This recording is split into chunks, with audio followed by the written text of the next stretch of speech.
In November 2015, the 11th meeting of the Central Financial and Economic Leading Group proposed the supply-side structural reform. Since then, the supply side has become a very frequently used term.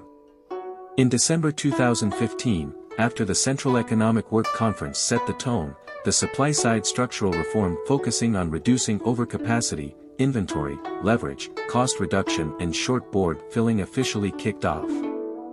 For any reform, you first need to understand what the main purpose of the reform is. Who will lead the reform? What effect is to be achieved? In addition, you also need to figure out what the difference is between this reform and the reform written in the textbook. Understanding these issues is of great significance for you to grasp and study trends. Economic reforms usually referred to internationally are generally to give full play to market forces and improve efficiency and promote economic growth through the market's regulatory role. If it is a market-oriented reform, there must be fierce competition in competition. So, what is the difference between the supply-side and supply-side views? Let's first look at the difference between supply-side reform and the supply school in economics. Experts within the system have already explained this difference to us very clearly. One expert wrote that one of the core ideas of the American supply school is to emphasize the free market economy and oppose government intervention. It believes that government intervention will only destroy the automatic adjustment mechanism of the market economy, and often damage the supply power in the economy due to improper intervention. In promoting supply-side structural reform, China not only requires the market to play a decisive role in resource allocation, but also emphasizes that the government should play a better role and adhere to the principle of market effectiveness and government effectiveness.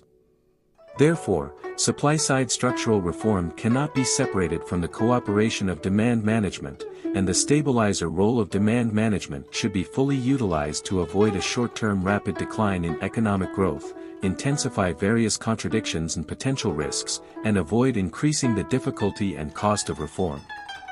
Through the explanation of this passage, we should be very clear about what China's reform mainly emphasizes. The main emphasis is on the leading role of the government.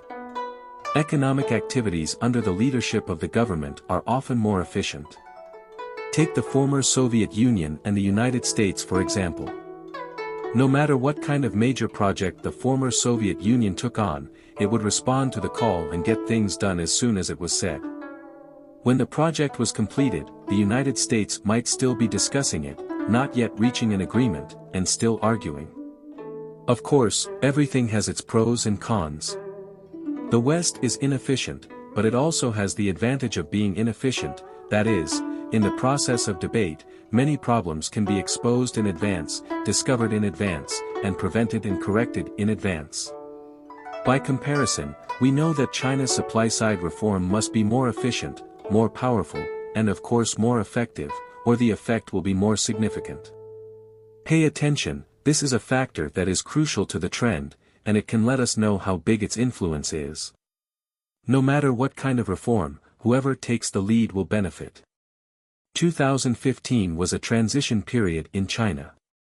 The prices of resources controlled by state-owned enterprises plummeted, and state-owned enterprises suffered serious losses. This transition period allowed me to discuss it in detail in my book, that is, from 2013 to 2015, this was a transition period.